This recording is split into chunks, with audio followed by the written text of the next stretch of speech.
C'était dans la Bourse Cash. Cette séquence, la Bourse Cash, est à retrouver en replay sur l'application BFM Business. Romain Daubry est avec nous aussi. Bonjour Romain. Bonjour Guillaume. Depuis Bourse Direct. Alors Antoine disait, il y a peut-être un seuil à suivre à 7750 sur le CAC 40. Vous nous livrerez dans un instant les seuils tels que vous les identifiez, mais les forces en présence déjà dans le marché. Comment vont-elles ces forces en présence? Quel est leur état là en ce début de semaine, Romain? Eh bien, ce qu'on peut dire, c'est qu'on n'a pas énormément de pression baissière malgré les accélérations qu'on a connues la semaine dernière sur les grands indices. On a des opérateurs qui sont prudents. On déplorait un ratio de couverture très faible en Europe, un gros optimisme. Eh bien, la journée de vendredi a servi en revanche à réveiller tous les opérateurs et les niveaux de couverture sont très sensiblement remontés sur l'Eurostoxx. Alors, ça canalise un peu le mouvement de baisse du jour. Ça ne l'empêche pas. Reste que, bien graphiquement, on espérait que les indices européens puissent se stabiliser et puis que les indices américains rebondissent un peu dans une grande tendance baissière.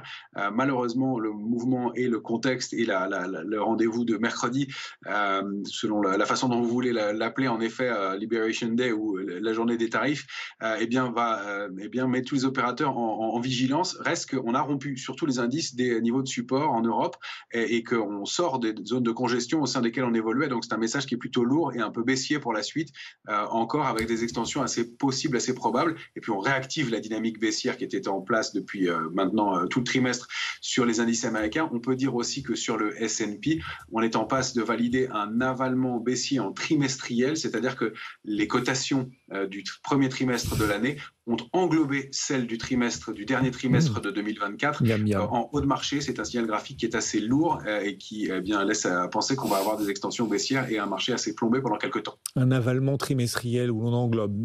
C'est ça le marché, effectivement. C'est un peu la loi de la nature aussi qui s'applique. Dans ce contexte-là, quels sont les prochains seuils techniques, les paliers qu'il faudra suivre, notamment sur le CAC 40, Romain? Alors sur l'indice CAC 40, on avait indiqué sur le futur à la rupture de 8019 une cible idéale à 7793. On est allé la chercher aujourd'hui, on a évolué un petit peu en dessous. Le risque d'extension baissier complémentaire, c'est en direction de 7620 voire 7538. Il est impératif de réintégrer 7937 pour combler le gap hebdomadaire baissier qu'on a laissé ouvert en ce début de semaine et invalider partiellement en tout cas le mouvement de baisse. Le problème que nous avons, c'est que sur le DAX, on préservait un niveau d'alerte qui était 22 235 points. On était dans un grand trading range 22 235, 23 485 points. On rompt ce trading range avec un gap par le bas en hebdomadaire. Il faut vraiment réintégrer ce niveau rapidement. Sinon, les cibles elles se situent aux alentours des 21 000 points. Donc 4 ou 5% de baisse complémentaire à envisager sur l'indice DAX, qui était l'indice fort en Europe et qui, malgré le grand plan de relance, pour l'instant donne des signes de faiblesse. Donc on est en train de gommer une partie du travail et de ce qu'on avait construit en début d'année. On n'est plus dans une pause. On est en train de rompre des niveaux d'alerte. Il faut les réintégrer très vite. Espérons qu'on soit bien préparé à un événement qui sera moins lourd que ce qu'on attendait mercredi. Alors pour se couvrir sur les marchés, ça peut être aussi intéressant d'acheter des actions d'une boîte dont c'est le métier, un ABC arbitrage. Techniquement, c'est marrant, vous n'êtes pas le premier à nous en parler. Depuis une semaine, il y a plusieurs autres intervenants qui nous disaient de nous intéresser à cette valeur. Techniquement, elle est intéressante aussi ? Ah oui, elle l'est. On en avait parlé ensemble en septembre, Antoine.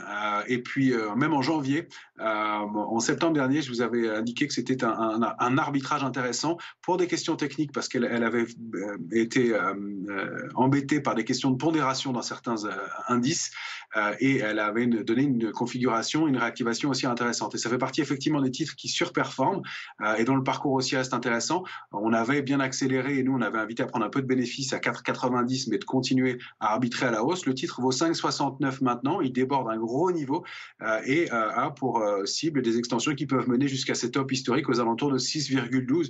Donc on a toujours un mouvement haussier sur ce titre et effectivement un titre qui bénéficie de volatilité et d'arbitrage et qui semble manifestement une bonne protection, un bon hedge dans ce marché un peu compliqué.